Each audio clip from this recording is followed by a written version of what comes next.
Hello everybody and welcome to the round 10 edition of the Collingwood Magpies BigFooty podcast. I'm the Mighty T and feeling a bit stung after speaking to Shpeshal's argument and watching him gloat for the last week about his win. Joining me to talk about our heartache and, well, laugh at the expense of some of our other fellows in the competition, I'm joined by Shpeshal Ed. G'day guys. And Matty's 123. How you doing, Matty? G'day guys, go Pies. Go Pies, absolutely. It's hard to say that now, because it's still raw, the loss. It is. So depressing. It's just one of those losses that you can't get over in a day or two. It's it's shit house. I have no problem losing to great sides. Like when we lost to Geelong, it's like, you know what, you can deal with it. They're a good team. But God, when you lose to a team that lost to Melbourne... And when it's on a Thursday, and it carries through for your entire weekend. Yep.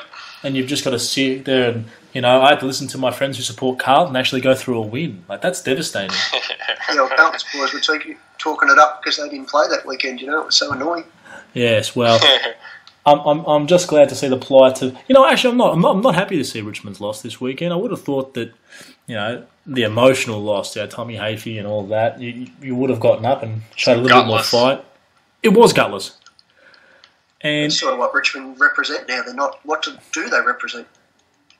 Well, it's a failing culture at every step. People are now criticising their coach, which is about time, because he's only got the one game plan. He's had a fair bit of leeway, hasn't he? They gave him more leeway than they ever gave Frawley and Wallace. He's got a contract extension until the end of 2016. That's just ridiculous. It's a bit of a mistake. You just got to wonder, but you know what? If they're going to be perennial failures, that's not really my concern or my issue. In all fairness to Richmond, though, they did go for Nathan Buckley. Well, they did try, and time will tell whether or not us signing him on will be validated. I'm not convinced yet, and it's not by the loss. We'll be fine. It's not by the loss. Let's be honest, but we will have to turn our attention to that because that was a shocking performance on Thursday, guys. Yeah, it was shit house. Yeah, the effort was, I think, the biggest concern. You want 4 quarters of consistent effort, and it was just so It was just like the game against Freo. It also reminded me of the game against Port Adelaide. Everything we tried didn't work. They pressured us better than us. They executed better, and we were just sitting there kicking the ball out on the full, and it's a 2-on-1 contest. Yeah.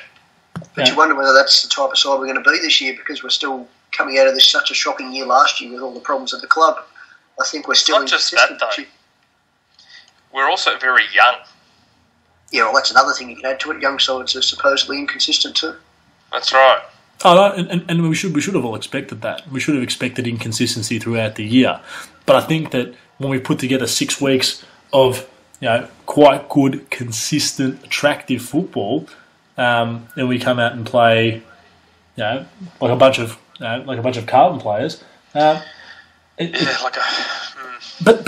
our performance actually reminded me of Melbourne. The defensive aspect was actually there, but there was no attack. Yep. And it almost seems like Buckley conceded somewhere through in the third quarter. He's put 2 behind the ball, tried to stem the flow. Well, it actually did work. Maxwell and Langdon actually held us up to a 3/4 time. We were a goal down until I kicked that siren goal right on the side. The fact that he took Keeffe out of defence also helped. Yeah.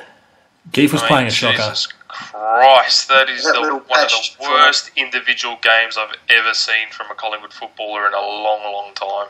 We're gonna get to Keeffe. And I don't know how you lose I mean, I would have conceded fewer goals to Josh Jenkins. Jenkins is a bit underrated though by a lot of people. He's had a very good season so far. He's played better. He's playing well. He's gonna play better as the second banana to Taylor Walker. Yeah. But look, you know what? I mean, I think that this all comes down to... Well, a lot of it comes down to taking so much form into the bye, then taking a week off from both AFL and VFL side. I mean, you on the other side, you've got Adelaide sitting there stewing in their juices, right? Yeah. Right, after a loss to Melbourne. Of course they're going to come out breathing fire. I mean, the bye was not helpful to us at all. No. Yeah, it was helpful to them. They got to, a bit like when we played Fremantle in round 1. We had a bye the week after. We were much better in round 3 in Sydney. And why do we need a bye after 7 rounds of football? These are professional athletes. I can understand the idea of having 2 byes in the season, but why split it up into 3 rounds type thing so everyone's all over the place? Exactly right. Exactly right. Why not just have 2 designated weekends off football, or 2 split rounds, or a split round system the way it worked for how many years? We had the old standalone games, didn't we, when Collingwood would play Sydney, or there was Hawthorn Geelong one year standalone? I honestly just think sometimes the AFL turn around and they decide that they want to change things for the sake of changing them. But look, we can't really blame the bye. But I think that loss does say a lot about us. It does say a lot about us being an inconsistent club at the moment, a young club, like you said, Ed. That's we're going to have those nights. Let's talk about individuals on Thursday, because while the team was bad, there were some individuals that were poor. Keeffe especially. I named and shamed a few of them in my player review and was howled down by a couple of people. But really? Like who? I was held down by Loki. But who did you name though? Well, no, I was critical. Now, listen, let's be clear here. I didn't say he had a bad game, but I was critical of Langdon. Really? Not because I thought he was bad. The thing is, example of the ball use in the night though was very low percentage.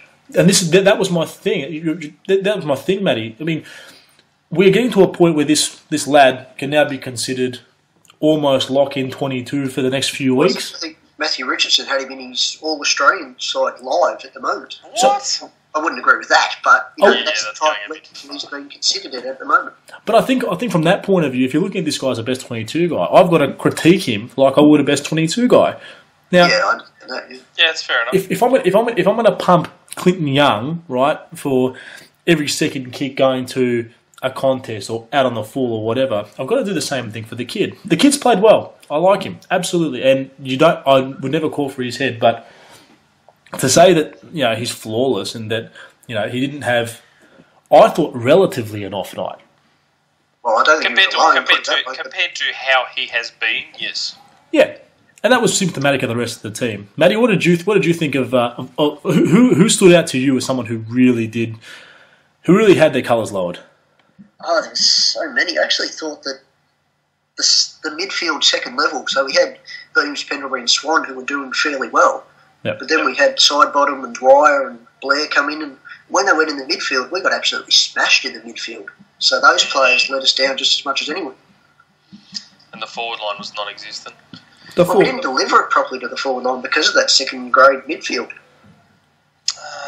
Yes and no. I mean, I look at Cloke, and the thing with Cloke is Cloke these days reminds me of how Chris Tarrant, I don't know if you remember back in the day with Tarrant, if he missed his first one, you knew he was gone for the day. Yep. Yeah, when Cloke dropped that chest mark. And when Cloke dropped that chest mark, that was it. As soon as I saw that, you thought, that's it, pack Cloke up, just get him out of there. You just the other problem is after that he didn't work hard. Like, we need him to get outside 50 if he's not getting the ball, but he hardly went outside 50 for the game. I want to know whose idea it was to tell Cloke to live inside 50. This is my big issue with him, because at his most successful time, he was a hard-running, endurance forward. I've actually got a theory about this completely, and it's to do with the new rule changes that you're allowed to wrestle and throw blokes around now. Yeah. So Collingwood thought, well, because that rule's there, we've got the biggest, strongest forward in the AFL, let's leave him inside 50 and let him wrestle. And it's simply not working. Yeah, don't forget though, I know we shouldn't be pinning our hopes so much on one person, but when Reid comes in, it'll change everything in that forward line. Cloke will play outside 50 a hell of a lot more once Reid's back. You know he will. Yeah, you assume so, yeah, absolutely. Well, we hope so. Because one of those things where, it's just seemed like the dynamic has at times been a little bit off, because even, White's a flashy player, but it's flashes, it's not real deep substance. I mean, that was pretty clear on Thursday night. It was his most effective when he went to the ruck and was an extra midfielder almost, as opposed to a forward. Then once he moved into the ruck after Wicks got subbed out, he actually got a fair bit of the ball sort of up the ground, half back, running through the middle. Yeah. As a ruckman, he's pretty poor, that White. That's the thing, he gets smashed in the ruck. So. I thought Blair was pretty poor as well. Yeah, I did too. I'm not going to defend Blair at all. Yeah, but let's be honest, the worst player on the night by far was Keeffe. Oh, yeah. The most by just an absolute mile. He was off the pace by a mile. That small period just before half time, he cost us 4 goals, I think. Like, we could have gone into half time 2 or 3 goals up. Well, the thing is, like, if everyone else, if most of the rest of the side wasn't so average, I would borderline blame Keeffe for the entire loss. Like, we lost by 21 points. Jenkins kicked 4 on Keeffe. Yeah. You know, Frost kept Walker quiet relatively. Betts did nothing. Even Tooby, I thought, was pretty average, but at least Betts didn't kick any goals. Yep. But Keeffe was just, good lord. And even when Buckley took Keeffe off Jenkins, Podsiadly had a little spurt where he just came into the game when Keeffe was on him. Yeah. It goes back to the Carlton game. The last quarter of the Carlton game, we were terrible defensively, and it was Keeffe and Frost who let us down a lot. At least Frost picked up a little bit in the Adelaide game, but Keeffe didn't. Yeah, I mean, the thing is, as soon as Buckley realised they were just going to go through Keeffe's man, he had to get him out of the back line. Yeah. Because they were just going to go through whoever Keeffe was on. It was just unbelievable. Yeah, it did take a long time to make that move. It wasn't until late in the third quarter that Keeffe went forward, I reckon. So. Yeah, like, I mean, I think I posted on the boards. I had some friends visit on the weekend, and the wife of my mate, who really is a Collingwood supporter, but she's got no idea about footy, even she commented on how bad number 23, quote unquote, was. She was just, good lord, what was he doing? Yeah. He was just horrible. Anyone who watched that game at all would rate Keeffe as the most damaging player, you know. For Adelaide, yeah. So it's fair to say that he's one that's going this week, as far as you're concerned. Well, that's the thing, can he? But you've got Nathan Brown, you've got the chance to make the change, so you have to make the change. You've got a lot of forwards, though. Like Buckley can't make that same mistake again. Like, they've had 3 tall forwards. Though, so. Sorry? They've got 1 less this week with Lachlan not being there.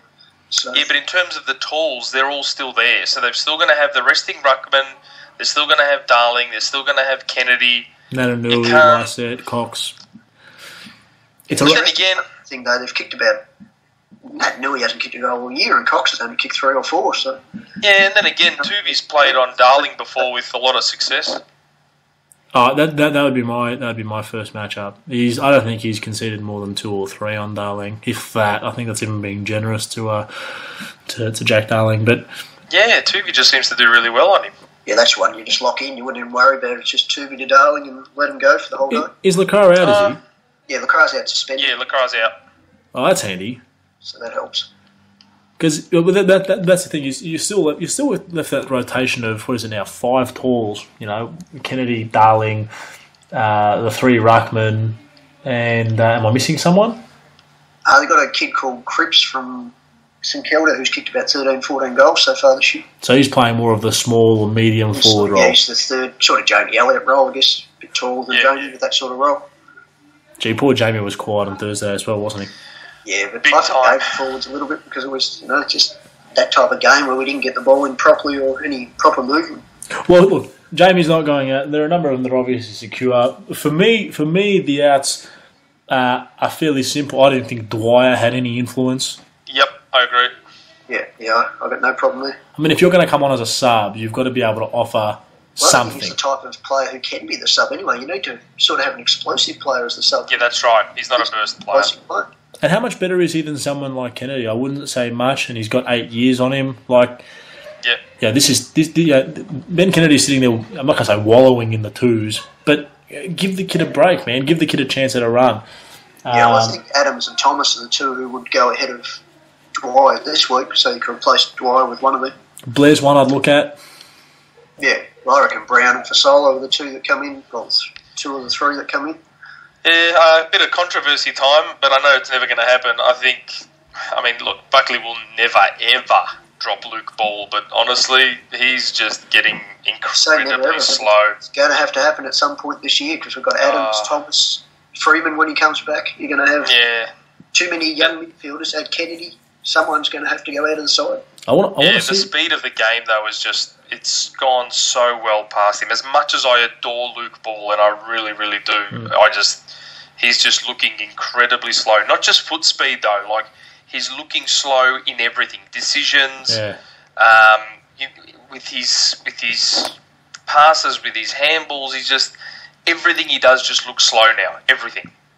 No, you're right. And you start, you never like basing anything on a stat sheet, but you start looking at the stat sheet and saying, okay, you didn't really have a lot of clearances, and there was 19 touches and 40% efficiency, and where are we getting value? Like, when the old ball was low 20 possessions, you'd have half of them would be contested possessions and 8 tackles.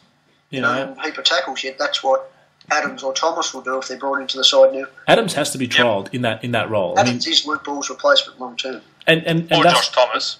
Or Josh Thomas. Or even... I think Thomas is a little bit more outside than people give him credit for. He's a little bit faster than Ball or Adams at their best. I think his skills are better than Adams, from what I've seen.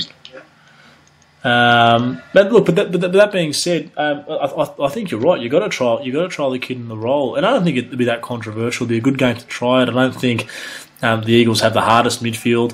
We've got about a 4-week period where you could trial him in any of the next 3 or 4 games and give Luke Ball a rest and give Adams that shot at number one clearance midfielder.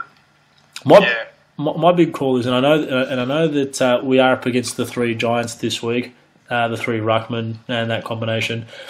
I think it's time to trial Jesse White in the role that he was meant to for a full game. I would do the swap Wits for Karnezes. We love Paddy. Yep. I love Patrick. I want to see a Greek flavour in the team. And look, from what I've seen, I've watched all 4 of his games, or at least half of the VFL game on the weekend. He's presenting well. He's playing well. He doesn't have the motor to go off, go through the middle like he was last season. In the question is he fit enough to play 4 quarters out at the moment? Because even in that VFL win, he didn't do a lot. Sort of third quarter into the last quarter. So yeah, but you know what? The thing about Karnezes is, even if he's not going to put on a heap of pressure, we need more players in that forward line that at least make it look dangerous. The thing about Karnezes is that he's just tall enough where if he's buggered and you want to leave him in the goal square, you can. He's tall enough to be that person. And he's probably the most reliable set shot at goal that I've seen from us this season, save Jamie Elliott. I wouldn't know. But he's one of those guys. Like I watched him, and he's a smart footballer. I watched him on the weekend. He used the breeze well. He's done it a few times. He knows, he knows his positioning is in the forward line. He's got a bit of flair. He has, and you know what? He's Jamie Elliott type player too. He'll be able to play up the ground. He played half back against Essendon in the VFL game and did quite well. So yeah, I mean, to me, he's a lanky, less skilled Alan Didak, and that's okay. And that's okay too. This is a guy who's 190, who I reckon could run off a wing, off a half-forward flank, but at the moment, if he doesn't have the fitness to do that, maybe he can just be a little bit of an interesting presence around the forward line. But, it really is now, it's now up to Buckley to give him a chance and to give a few of these guys a chance to actually make their name in the team. Yeah, I just can't see the change happening with Wits going out this week. He might go out next week, but I think with the 2 Ruckman this week, they'll run with the 2 young Ruckman again. So I think against West Coast you have to. They're going to be too tall to not do it. Yeah, look, it's a fair point. It's a fair point you make. I just have these horrible visions of Natanui running over the top of Wits and just absolutely blazing away, ball in hand, with the Forrest Gump chase after him. Like it's. No, I don't know. Wits is. I don't think Wits is as gumpy as people think. I mean, I'm not calling him quick by any means, but he's actually not that slow and clunky. He's not too bad. Yeah, one of Wits' biggest strengths is when the ball actually hits the ground for a ruck contest, he actually does go on top of the ball or lay a tackle sometimes, as does Grumpy. Yeah. As I don't think Nat Nui does that. He's a one-way worker, Nat Nui. I know West Coast supporters won't like that, but he is. He doesn't tackle much. He doesn't do the defensive stuff, get back to the back line or what. He certainly has been recently, you're right. Yeah. Hasn't had a great year so far. All right, so if we're going to be, gun to the head, my 3 changes are Fasolo, Brown, Kennedy in, and Dwyer, Keeffe, and I don't even know who the third one would be because there's a few in my head. Blair. That'd be my for me, it'd be Brown and Fasolo have to come in, wouldn't we? You'd think so, yeah. Brandon Fasolo, and I'd be bringing in one of Kennedy, Adams, Thomas, one of them. And you can add Karnezes to the mix too if you want, but I think they'll go for a midfielder. So I think 4 changes. I can't see us making 4. No, I can't see. I think it's only 3. So and Paul Seaman, if you're listening, which I know you're not, but if you are, there's a place there with your name on it that the guy wearing number 14 is in no means and should in no way be a lock in that side. Yeah, the deal with Seaman is he had a small setback at training after the bye, leading into the Adelaide game. So so they were actually almost considering him playing against Adelaide, and he had a setback. And he only played 3 quarters in the VFL. He looked good for those 3 quarters. Oh, yeah, he did look good. He's better than that level. Don't worry about that. So what do we think, guys? What do we think about the West Coast game? I mean, do any of us really rate West Coast as a threat? No, but the Adelaide game has me a little bit concerned now. So I think they're a little bit like Adelaide. If we were playing in Western Australia, you'd be massive. You should be massively concerned. But because it's over here, you should beat them. There's just no excuses whatsoever. Yeah, there's no excuse this week. We have to win. Oh, absolutely. I completely agree. I look at West Coast results, and I kept saying, I'll tell you what, if these guys decide that one day they just want to kick a little bit straighter than they have been, they're going to put a decent score on the board. Lo and behold, that happened against GWS. But the point stands. They could be a heavy scoring team, and our backline's held up well this year. But they just haven't been able to put it together for some reason. What West Coast have done this year has gone almost defensive. They've actually conceded the least amount of points of anyone in the AFL after 8 games, which most people wouldn't believe, but they have. That's actually quite shocking. Yeah. It is a bit, but weren't we also, from after round 1, post-round 1, weren't we one of the best defensive sides as well? Yeah, we are. If you take round 1 out of the cap, we're probably better than them, I know. Pretty close anyway. Although the Adelaide game might have stuffed that up, but... Look, I think the Adelaide game is a game that it's not one of those losses that should be ignored, and I certainly hope it wasn't ignored by the club. We needed to look into that because this isn't a knee-jerk reaction, but it's a performance. It's the second loss like that so far this year. It's a performance that we saw, I'd say, 3 times last year at least. Gold Coast, and in round 1. Yeah, Gold Coast, Port Adelaide, and then round 1 this year, where it's almost like we just haven't shown up, and we've been shown up by another team. There was a Hawthorn game last year where they absolutely smashed us too, and that was terrible, Yeah. The good thing about Hawthorn is they keep copping injuries, so look, hopefully by the time that we play them, they won't have a side to stand on. You'd like to play them now, though. Like in 5 or 6 weeks, they might have half their players back. So. Yeah, well, that's the thing. By the time we do play them, they will have everyone back. Come on, guys, man! I'm keeping my fingers crossed here. Let's just a little bit of hope that maybe we can get one win over those. The last time we beat the Buggers was probably 2011. It was some time ago. And I think Buddy and Hodge didn't play. So. No, last time we beat them was the prelim to get into the grand final. Yeah, 2011. Yeah, so it was 2011, but it was the final. Yeah. Gee, that seems like such a long time ago now. That's because it was, mate. It was. It's almost 3 years now, isn't it? Jesus. Far too long. Far too long between drinks for the Premiership Cup. No. All right, guys. I think that's all the time we have. Well, just really quickly, your final tips and margins, Matty. What do you think?